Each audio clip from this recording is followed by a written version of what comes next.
Ni Omar Racing 70mm Ceramic long sleeve cylinder block. Sekejap, aku tahu blok Umar tu memang padu, tapi dekat sini aku nak share korang supaya korang dapat bonus banyak pada hujung tahun ni. Berbelanjalah dengan berhemah dekat Shopee online shopping punya apps. Contoh, nampak? Ini aku set up untuk bilik anak aku single bedroom, nampak?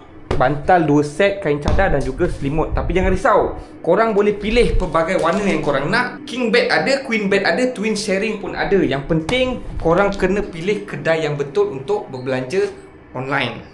Okay, Umar ni dia datang piston size 70mm, dom dan tinggi, dan boleh pakai las 25-28. Poket dia memang ngam-ngam soy. Body dia tambah 10. Bila korang beli piston dom, korang jangan PMP. Setiap jenama piston dia lain-lain, karakter lain. Dom ni dibuat tinggi supaya advance untuk korang. Korang boleh adjust untuk potong. Okay, sebenarnya kalau pomen tu potong, korang jangan pula bahan pomen tu kau pergi cerita kawan korang, bongok lah pomen tu, dia pergi potong aku punya piston, patut motor tak laju. Tak bang, dia ada sebab dia potong. Jadi kalau dia buat rendah, korang nak tambah macam mana? Itu sebab kadang motor korang, kau tukar piston, sepatutnya lebih laju PCO, tapi lebih senak, lagi lembab motor kau, lebih sedap buat motor standard. Taper untuk blok Umar 70mm ni dia dah tebalkan luas dah sampai nak ke lubang air dah. Kau tengok rata sini.